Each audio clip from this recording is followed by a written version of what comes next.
এজন্য বলছি কেউ কারো দিকে তাকায়েন না।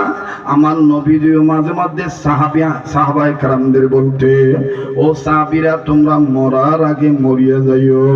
সাহাবীরা বলতেন, ইয়া রাসূলুল্লাহ মরার আগে আবার কেমনে জিন্দা মানুষ মরে? নবীজি বলতেন, মাঝে মধ্যে আপন আপন কবরে চিন্তা করিয়া চোখ বন্ধ করবা আর ভাববা এই তো বুঝি আমার লাশ কাফনে কাপড় দিয়া ঢাকলো, এই তো বুঝি আমার জন্য কবর খনন করা হইল, এই তো বুঝি আমার জন্য গরম পানি রেডি করা হইল।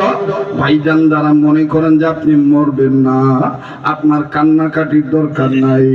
আর যারা মনে করেন আজও কালো কারো আগে অথবা কারো পরে আমার মরাই লাগবে, তাই আজকে মাপ না নিয়ে বাড়িতে যাওয়া যাবে না।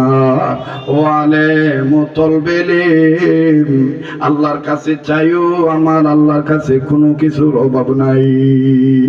আমি পারলে হাসাইতে পারতাম, হাসি ঠাট্টা করতে পারতাম, কিন্তু মঞ্চে ওঠার পরেই মজলিসের দিকে তাকায় বুঝতে পেরেছি এই মজলিসে লোক কম হয় কিন্তু আল্লাহ রহমত বরকতের অভাব নাই।